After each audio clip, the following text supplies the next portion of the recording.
Hello everybody, I thought I'd do a video of review of the run. The run is now complete, day 144, done all the legendary locations successfully. Haven't lost anybody I cared about in any fight. It's gone pretty swimmingly, one of the better runs I've had in terms of the team and fames at the end. So you can see 51,000 crowns, that's, money becomes irrelevant at a point because there's no point. I mean, you could buy famed items and you could buy famed items. I guess that's all you can spend money on. So, it becomes pointless. You could recruit somebody, but what's the point? Because, you'd have to level them up, so there's no real point. Tools, just did the fights, that's all irrelevant. Nearly got the 5th retinue, 323 and 3350, so nearly got that.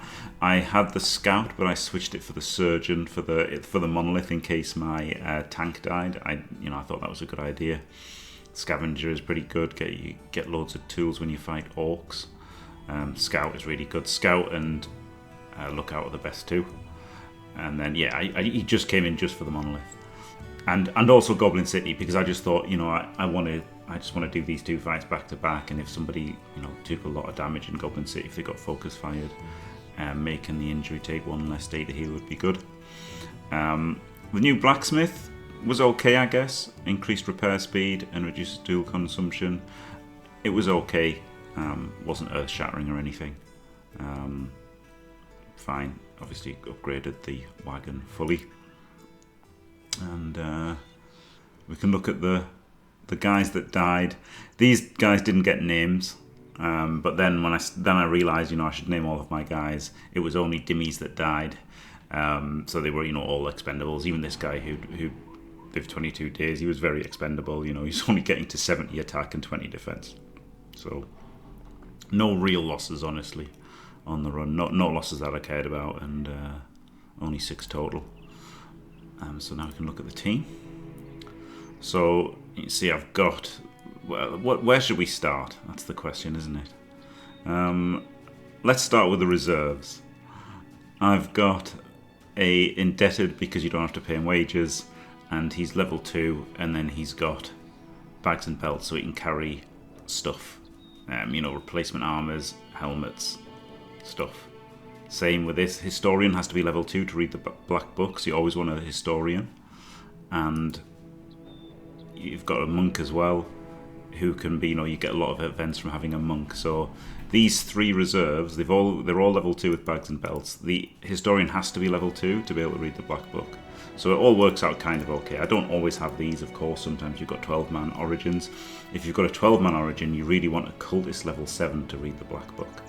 Level 9 cultist to read the black book. And he has to be a born cultist as well. I would normally have a cultist here as the 3rd option, honestly, and then you can then maybe convert some of these guys to cultists as well, and get some cool events. But I don't discriminate. I get cultists if they're cheap, but I don't really try to. So should we just look along the reserves as carry on? So this bookie, he was an early banner, and he got Fortified Mind and Rally the Troops, so we were able to do some early undead camps and stuff. He actually did alright. He got to 80 attack, 18 defense, 74 HP, 76 fatigue after equipment, 108 resolve. So he's a pretty decent bannerman. Rotates so he can go in and save somebody. He's got 9 lives, so even though he's got 74 health, he's never going to be in danger of dying, and he can rotate somebody out or away. You can also do it funky things, right? You can walk in front of somebody and then rotate them forward so they can attack and stuff. So you can do some things with him. Bags and belts so he can throw nets and stuff. Pathfinder, because it's incredible. 9 lives is really good. Quick hands so you can do bags and belts and nets and stuff. Gifted because it's incredible. Recover, didn't really need it, didn't really use it. And then nimble for his survivability. Anybody who's... So yeah, when you're creating your bros, you really want to pick between nimble and battleforged. Battleforged is more survivable. Nimble lets you wear lighter armor, so you get more fatigue. So because he wasn't going to get very high fatigue, and also you don't have good armors right at the start, for most of the game you're just going to be using these kind of nimble armors. This is like the best normal nimble army you can get. Oh, and this one as well, right? So like, you're going to be using these for most of the game. And then late game you can have bone plating on things. So this is quite a good cheap bone plating one. It's the new robes from the new event. You can also use linothorax, that's what I always used. And then you've got the Zweihander helmet. The Zweihander helmet is incredible. That's the best helmet there is. So these two together give you -16 for nimble, so that's a very good nimble combination. And also smoke pots are quite good, you know, in case things happen. So he was okay. I used him early on, but then ultimately he's just not very good, and I would have rather not used him. He was the companion. I thought that was an okay use of the companion, but maybe he shouldn't have been. I'll think about what to do with him in future if I ever do another normal run. So this guy was a two-handed nimble guy. He got level 9. He wasn't going to be very good, right? He only had 74 attack. I actually mistakenly did underdog, so I was out of practice. I took underdog instead of backstabber. Of course, this guy should have had backstabber. They all should have done, probably. So yeah, we'll gloss over him because we've got real frontline guys later. And then this was a nimble tank, got level 10. The nimble tank is just by necessity early because you know he hasn't got the fatigue to be a Battleforged tank, and you haven't got the armor to make a Battleforged tank. So I'll often make like a nimble tank early. They don't have to be a great character, you know, they don't have to have great stats or anything. Like what's he got? He got a 30 defense, that's okay. Yeah, they don't need to be good, they just need to be good enough to do the job. Colossus for more health, bags and belts so they can hold loads of shields for when you're fighting orcs and barbarians. Recover so that you can indom all the time. Gifted for more stats because it's brilliant. Shield expert is essential.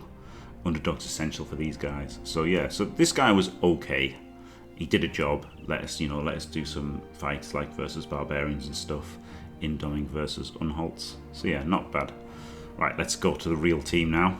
So we've got Samage, 141 days, 177 battles, 178 kills.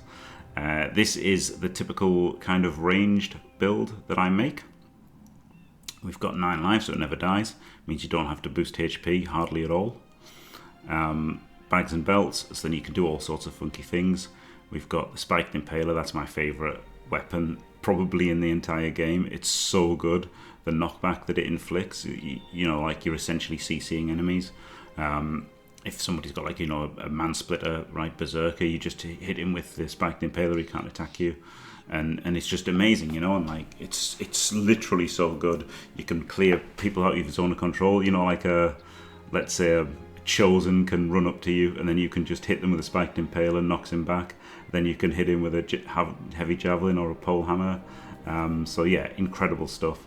You want heavy javelins, number 1, and then you also want 2 throwing axes as well, heavy throwing axes, so that if you're fighting Ancient Dead, you can swap these for axes because javelins don't do anything versus Ancient Dead, and axes are incredible.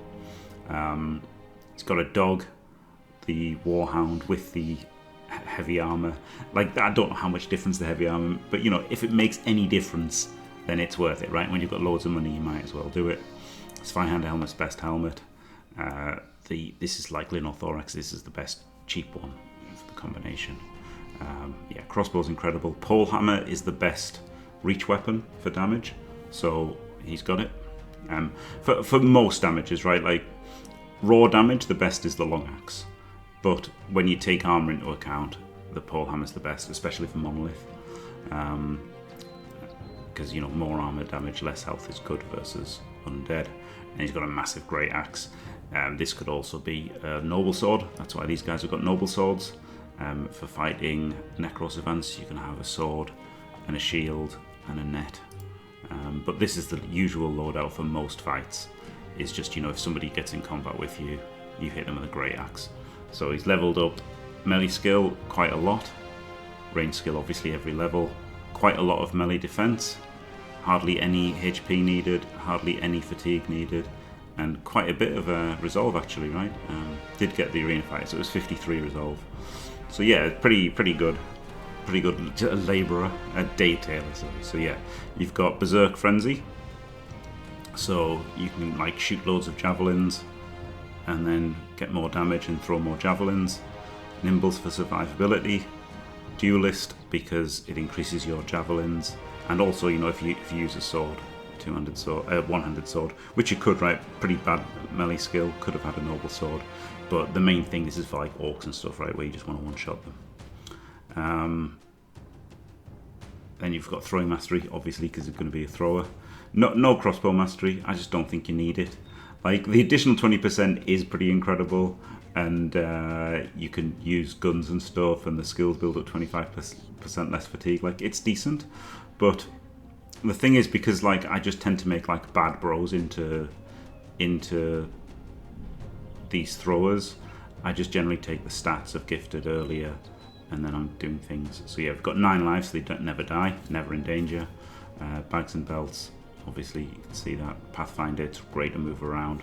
Quick hands, so you can do stuff like, you know, shoot with a move 1 square, shoot with a crossbow, then switch the javelins and get killing.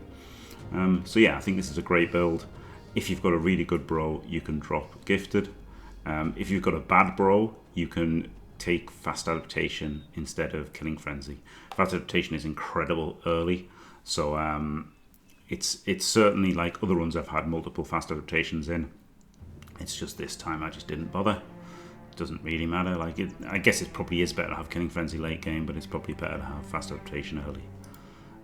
So this was Steve, one of the companions, and what did he do? 205 battles, 268 kills, pretty good.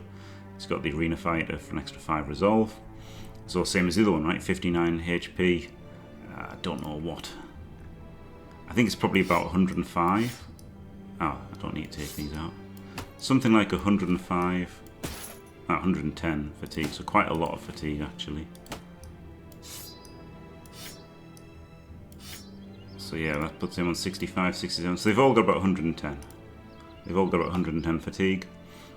He's got the robes of divination, which are just better than assassin's robes. Assassin robes are the best easily available gear you can get, but it's not that easily available, right? You've got to fight assassins, or you've got to recruit them from the south. I really tried to recruit them. I kept going down south and like hiring everybody I could afford to clean out the hires to try and get assassins.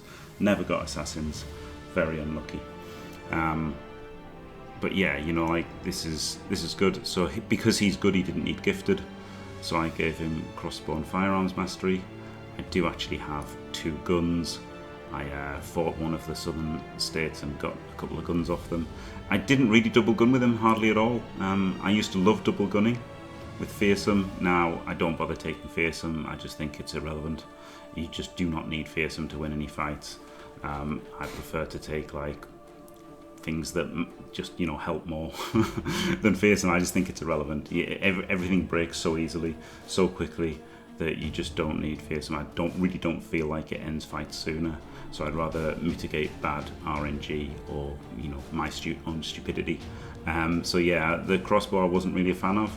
You got a 94 range skill with determined, so I thought I didn't really need gifted, you see. Melee skill's okay. So yeah, I mean, I don't know what else I could have taken, so that's probably why I took it. Maybe I could have taken fast adaptation earlier or something, or maybe he could have taken fearsome, honestly. But yeah, pretty good. And then the third one, Selachus, is the same. Got gifted and no crossbow mastery. 142 days, 197 battles and 208 kills. So he only fought 1 battle in the arena. 89 ranged attack, 84 melee skill, 31 melee defense, 59 HP, 50 result. I mean, this guy's crazy, right? Like, he's got the MDef of a frontliner. So, and also this formation, you've got your 2 range there behind a kite shield guy. So if you're fighting ranged people, your kite shield can tank all the range fire. And then because the back row goes like right half a tile, this guy will go a little bit over so that he's not fully behind. So the AI targets stuff based on like scatter chances.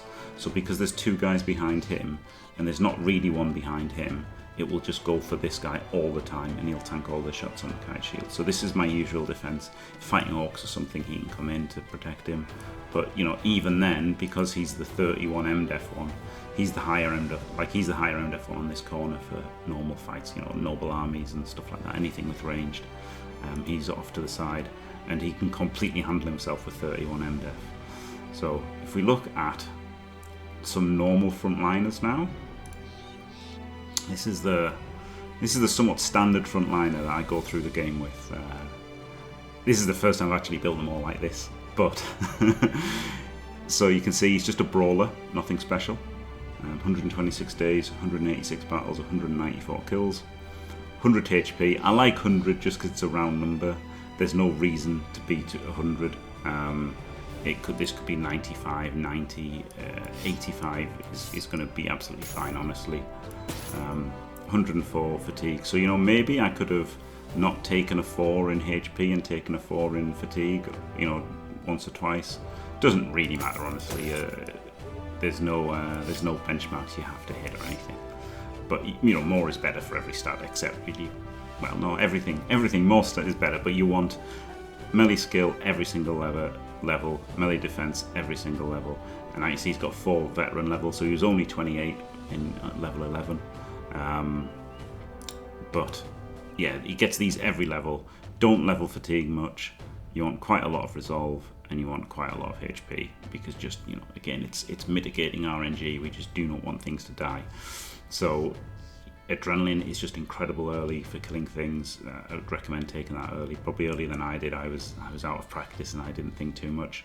Adrenaline's great for, you know, ending fights sooner, saving tools, saving medical supplies, just brilliant at winning games. Then later on, it's great for rushing goblins, and then really late, you don't really use it much. But you can still do the odd, like, funky timing thing with it, like, for example, killing Necrosovans and stuff.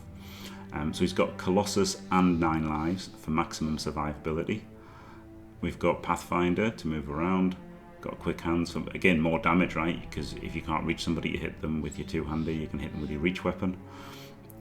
Gifted for more stats. Axe Mastery, because the key is the Man-Splitter to Battle Brothers.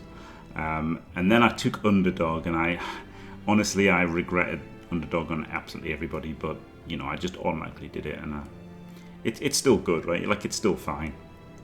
Some of the ones with lower MDef should have taken Backstabber and then, like, you know, protect them a bit. But it is good. Honestly, it's good, right? More MDef is good, so having Underdog is fine. And then they took Nimble at, like, level 7 when I only had rubbish armor. But then as soon as I got good armor, or a level 11, they took Battle Forged, and then they could wear heavy armor. So as you can see, this guy, he's got famed armor now, because eventually people get famed armor as well. So that's also another thing, right? So early on, I'm using Man-Splitters. They're free, you get them from killing Orc Berserkers, and they are like a famed Great Axe. It's crazy, right? It's crazy how good this is. If you look at a normal Great Axe, 80 to 100, and then this is 90 to 120. Like, it's absolutely crazy good. So what I do is, my nimble guys don't need a lot of fatigue, right? So we could put, you know, random nimble armor on this guy. He's still got 46 fatigue. Does a job. Really great. But then later game, when you get your famed items and stuff, you can now have 19 fatigue with the Man-Splitter. So now I become like a fatigue neutral Battleforged guy, and he can just be steady away. He's got the trophy necklace for more resolve, because he can't, you know, use anything else there. So he's got 29 with the long axe, 19 with the Man-Splitter. They start with the dagger so that they could, like, run forward on adrenaline versus goblins or whatever, right? Run up a hill and still pop adrenaline. So that's an interesting little quirk, that you can start with daggers for, like, a larger fatigue pool for triggering adrenaline.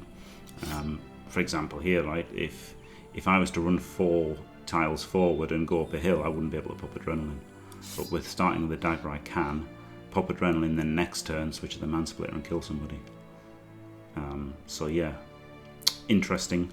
And then with the Man-Splitter with Axe Mastery does 15 fatigue. So if you don't start next to somebody, well, you can just hit them with a long axe anyway, right? And then move away from them. So I'm all about, like, not getting attacked at all. I think I tried to get attacked as little as possible.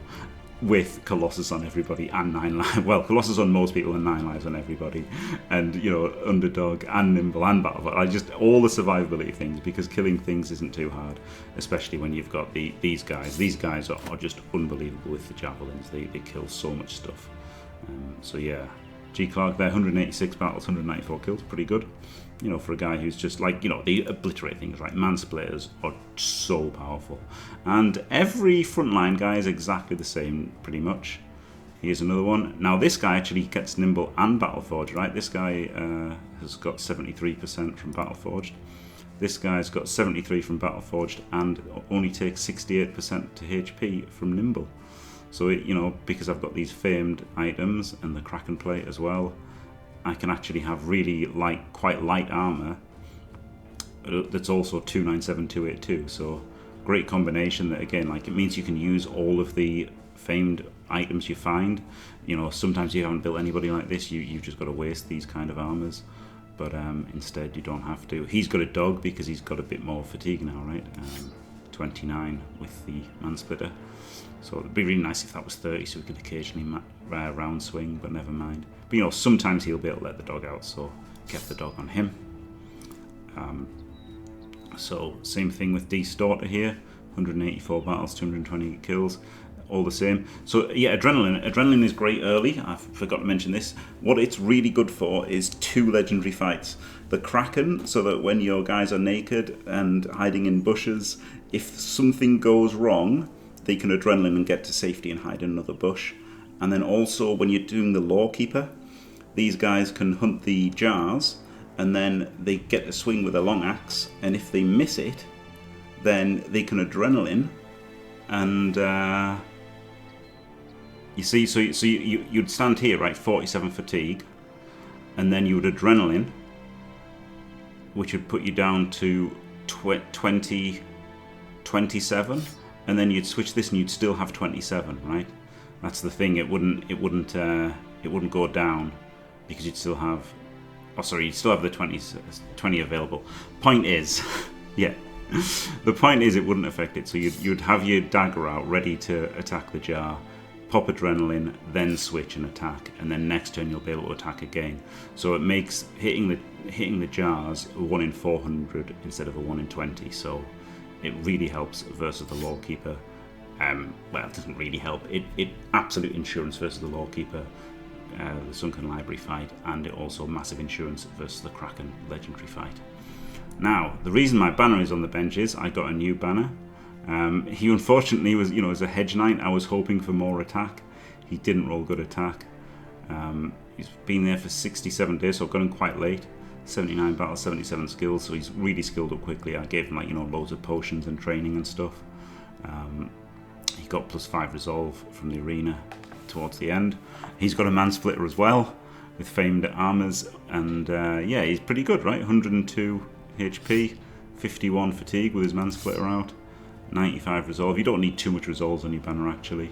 81 attack, 42 defense. So pretty decent, right? You can hit some things. And he's built very similar to these frontline guys. He just hasn't got Adrenaline because he doesn't need it. And I haven't got Nimble, turned that into Brawny. Haven't got 9 lives because he's just not going to die. I decided he was never going to die. And then he gets Fortified Mind and Rally the Troops. And it's pretty nice having this guy, so you just forget that you've got a Bannerman, right? I rally about like twice in the entire thing. Just leave out the battle standard for the first 2 turns or something, you know, while everyone gets in combat, and then just switch to this, and then just hit things with a Mansplitter. And, you know, you don't need to care that you've got a banner. You're just a dude with a Mansplitter. And that's just better than having a banner. And I think what I'm going to do in future is, like these early guys, I'm going to just try and make one of these a banner and just like always have a ranged banner. I feel like the ranged banner is like so much better. This guy's okay throwing nets around and rotating, but he's not super useful. I think it'd be much better if he was a thrower or a crossbowman or something. So I think I'll always have a ranged banner in future. If I can't find a recruit like this. But it turned out pretty good, right? Because he had good MDef, had good resolve, and had rubbish attack. Well, not rubbish, but not quite good enough attack. So worked out quite well to be. He could have had Backstabber as well to make himself a bit more powerful. Now Pogler, exactly the same as the others. the other 3 up there. 195 battles, 211 kills. A manhunter. Oh yeah, the backgrounds. Meant to look. This one was a grave robber, so nothing special. Basically, the bad recruits I turn into the ranged ones. Yeah, brawler there, manhunter there, manhunter there, manhunter there. So 3 manhunters. Manhunters are really good, especially like down south. You know, day 28 to 40 is when I go down south and clear the desert. So that's when I'm going to hire loads of manhunters when I've got a bit of money, but not too much. And yeah, just standard build. I love this build. You know, he's got 21 fatigue with a man splitter. If he finds himself next to somebody, he hits them. In fact, he's got athletics, so he can almost always move and attack anyway. But athletics pretty good with a man splitter. And Ben Somniac was actually a dedicated Battleforged guy. So he was a cell sword with 2 stars in attack. Gets to 100 with the veteran levels.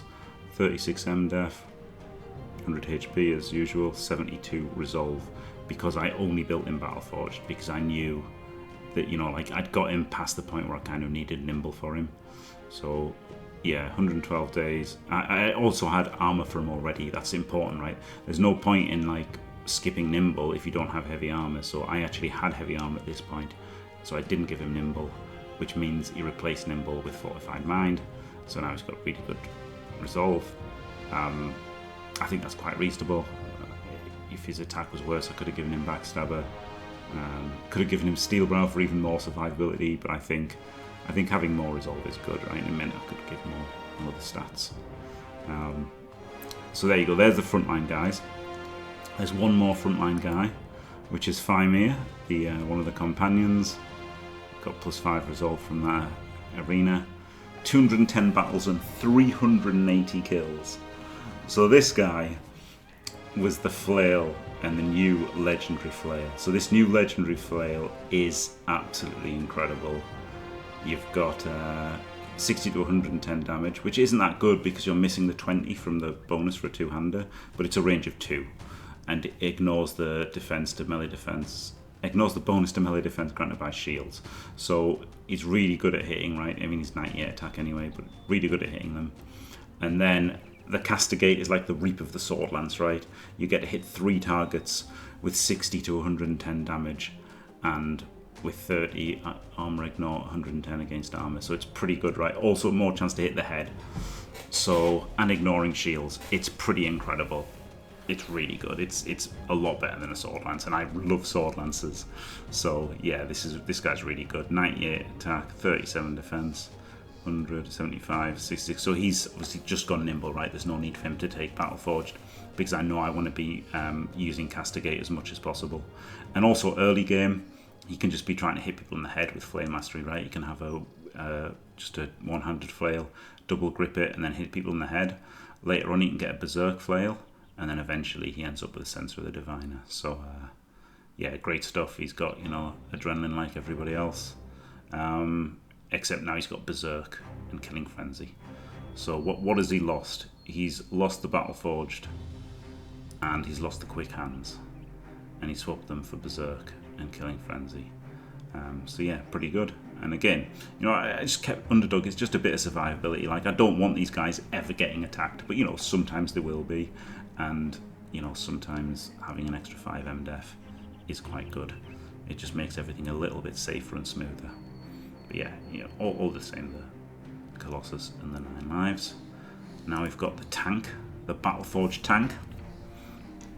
Really, this guy's a really good tank actually. One of the better tanks that I've had. You can see his stats here: 105 HP, 158 fatigue, 93 resolve, and 41 melee defense. I mean, that is a pretty flipping good tank. Extra 10 HP from tough, extra 5 from the arena, and he's got an extra 6 there, so 87 resolve. So yeah, he's a pretty incredible tank, honestly. Tons and tons of fatigue. Wild men can be good tanks, but you know, I think he started on like 0 at MDef, but had 3 stars. So I just got it Wild man because they can do something sometimes, you know. 89 days, 113 battles, 53 kills, and this is how I build all of my Battleforged tanks. Well, no, half of my Battleforged tanks. Sometimes you have 2 Battleforged tanks in a run, right? And one will get bags and belts, so he can have loads of shields against orcs. But the other one wants brawny, so that he can have the magic shield for the monolith.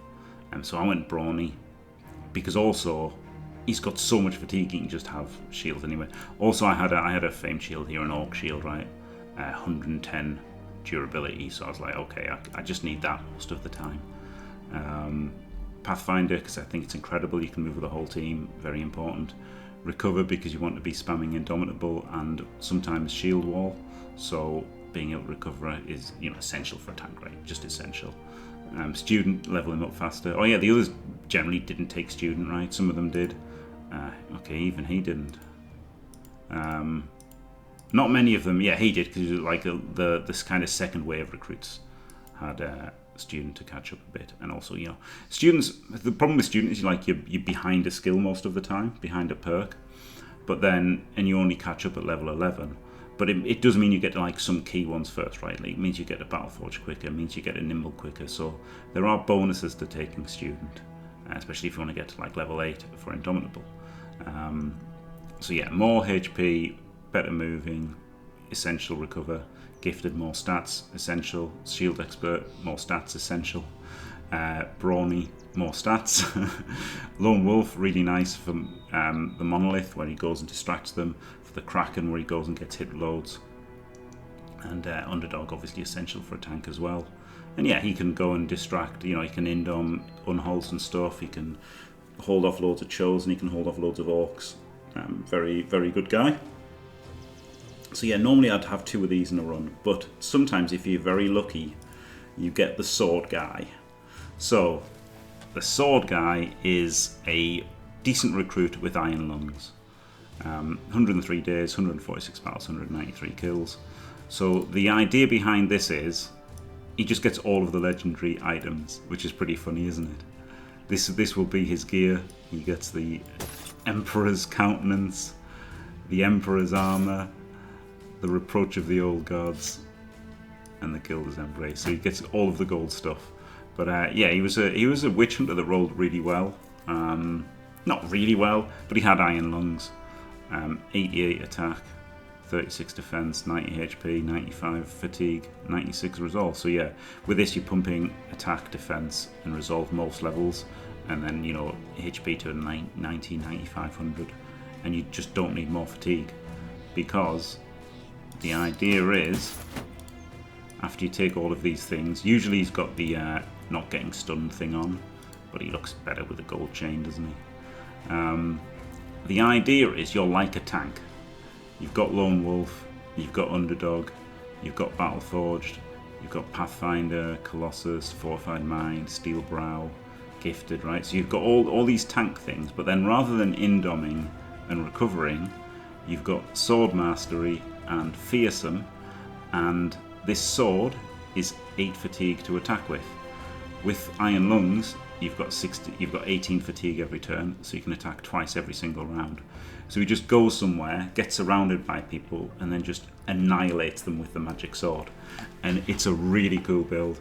Now, if I don't get somebody like this, one of these fellas would just take Duelist instead of Axe Mastery, and then he would get the sword, and, you know, stuff like that. And but they'd get he wouldn't get Battleforge, he'd get Berserk. I'd want Berserk, right? I'd want a Berserk Duelist. If I didn't get this bro, one of these guys would have been built to be a Berserk Duelist, because, you know, you might as well build something around the Reproach of the Old Gods if you're going to get it on a run, because it's an incredible weapon. So I do like the Fearsome dude who just goes off, you know, he engages like about 4 or 5 dudes and then just solos that you know, quadrant of the board or whatever, right? Whether they're orcs or whatever, he'll rout them all, because he'll make them take so many morale checks, and, you know, he's basically invincible, right? He's got 61 MDef. He dazes them when they hit the shield. He's got Lone Wolf, so he gets even higher attack, higher defense, and he just attacks every turn and just kills everything with this amazing weapon. So I really like this. So, you know, but normally this would just be another Battleforge tank. Just imagine 2 of these guys would be the normal thing. And then like versus orcs or whatever, they go on the outsides. And then they both like, you know, do some tanking. And then these would come in. But versus ranged weapons, one of them is in the center to kite shield tank these 2 guys. So yeah, that's all of the team and all the perk choices explained and stuff, and hopefully that's a useful video. So there you go. As I say, a very successful run, loads and loads of famed armors and helmets. It was very good in that regard. Didn't get any famed weapons, which was fine because you don't need famed weapons if you're hitting people with mansplitters. So there you go. Right, thanks for watching everybody. Don't forget to leave a like and subscribe, and stay fantastic.